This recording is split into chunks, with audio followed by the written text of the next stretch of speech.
The Happiness Hypothesis by Jonathan Haidt. Summary from 4-Minute Books. Written by Nicholas Goka. One-sentence summary. The happiness hypothesis is the most thorough analysis of how you can find happiness in our modern society, backed by plenty of scientific research, real-life examples, and even a formula for happiness. Favorite quote from the author. Love and work are to people what water and sunshine are to plants. Jonathan Haidt. If you're looking for a scientifically proven way to find happiness, you've come to the right place.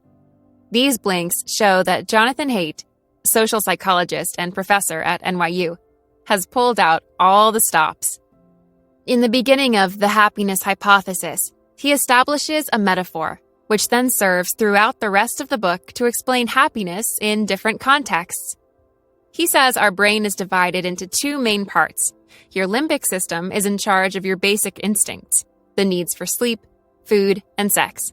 The neocortex is, as its name suggests, a newer part of the brain responsible for your rational thinking.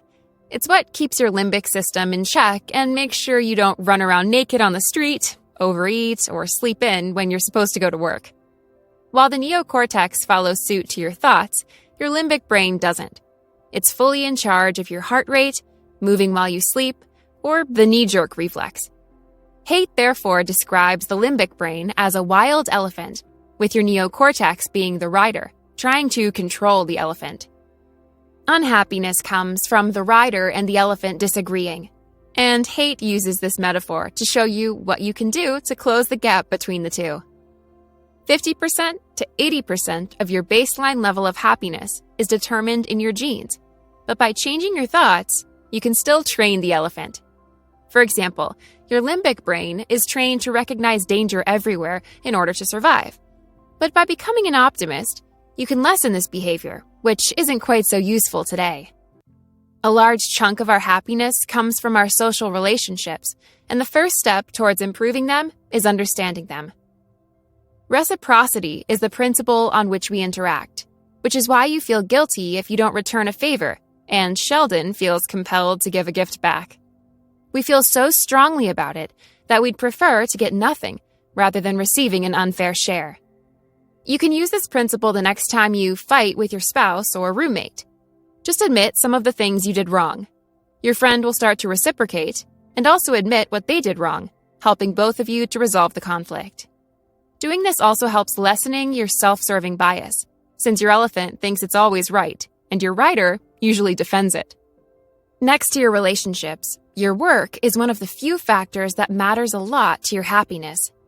The adaptation principle shows that whatever lucky event or adversity we face, we get used to it. This was proven in a study showing that people who won the lottery and people who became paralyzed both returned to their baseline happiness levels after 1 year.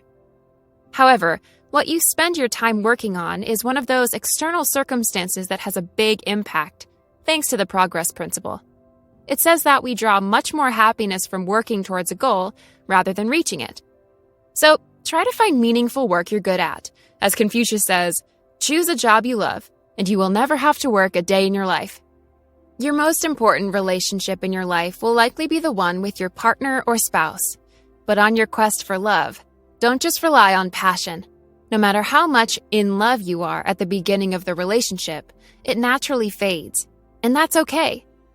Haidt says we must seek to develop companionate love, which is what best friends, brothers, sisters, and family members share. Having someone at your side through the ups and downs of life, sharing your joy and sadness, and exploring and learning together creates a much stronger bond, which can last you a lifetime. But it takes time to develop. So don't give up a relationship once passion fades, but give your companionate love time to develop. Now, I'd like to give a quick nod to Reading.fm, the amazing people behind the audio for this and all the other videos on our channel. Reading.fm is your personal blog radio, where you can listen to your favorite articles and essays from around the web, narrated by real, human professional voiceover artists. Use the link below to sign up for free and start listening to more summaries from 4-Minute Books, as well as your favorite blogs right away. The rider and the elephant might also disagree about who you are. For example, your rider can try to preserve your image of being an efficient, career-driven manager, while your elephant just wants to cut himself some slack and play soccer with his buddies. It often takes a crisis for us to see these differences, which is why adversity can make us happier. This is especially true for people in their teens and 20s who spend a lot of time thinking and looking for meaning in their lives. A crisis gives you the chance to see what the elephant really wants and help the rider adjust your self-image to match your true desires.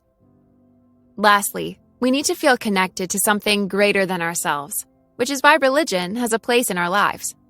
Even if you're an atheist, you probably believe in karma, destiny, or fortune. That's a good thing. Belief gives us a sense of awe because it makes us realize that we're a small part of something greater. To sum up, 1. Surround yourself with the people you love the most and live in accordance with reciprocity. 2. Do work that matters to you. 3. Find a partner who will stand by your side through sunshine and rain. 4. Allow yourself to be part of something greater. These are just some of the things I learned from these blanks, as there were so many good insights, let alone in the book.